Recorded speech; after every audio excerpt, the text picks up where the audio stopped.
One reason that we quilt is to express our love for the person who receives the quilt. Let's shower them with more love as we practice the Meandering Hearts design. I'm Andy, and this is True Blue Quilts, a place to enjoy, experiment, and excel as you quilt.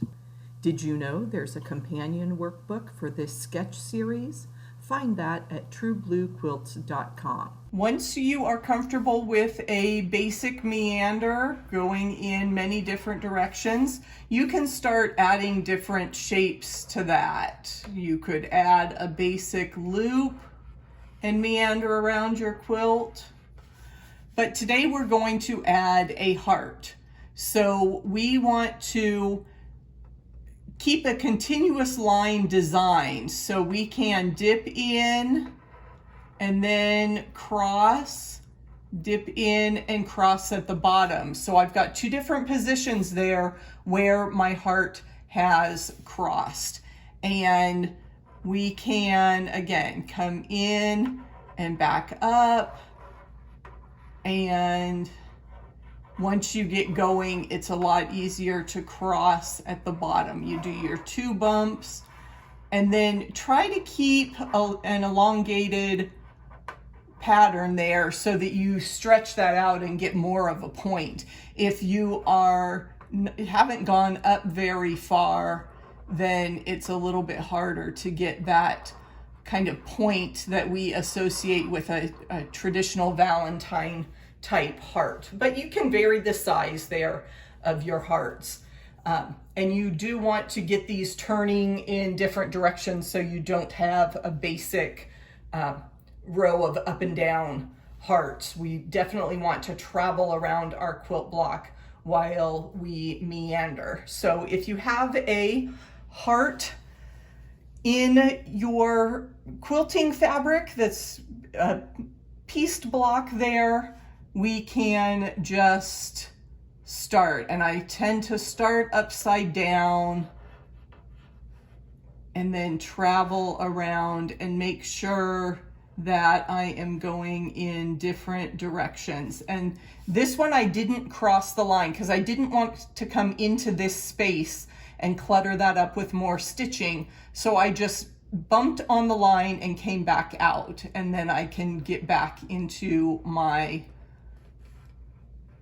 traveling hearts. And I kind of alternate whether I am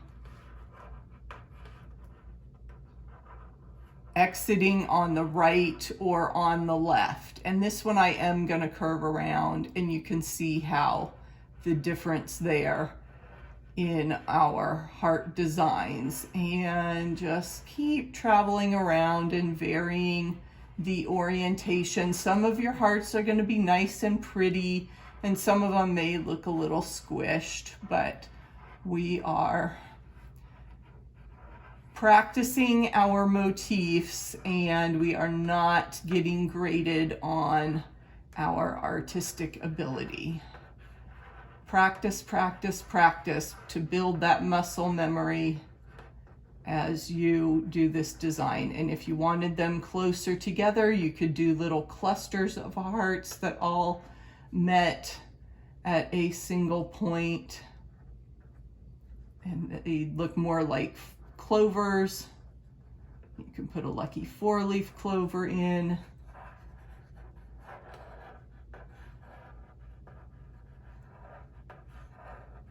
And I'll just finish out. Remember, with meandering, you want to give yourself a pathway out of the block. So that's why I did the upper half. I left the middle empty and filled that in as I traveled around from the bottom of the block.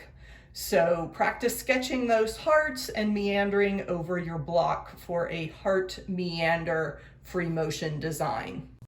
Once you have warmed up with some sketching, it's time to practice stitching on fabric.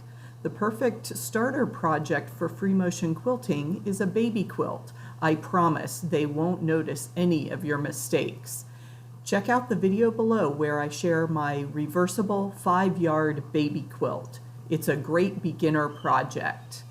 Be sure to hit the like button and subscribe to this channel. I share new videos each week with lots of quilting tips and techniques. Thanks for watching, and I'll see you in the next video.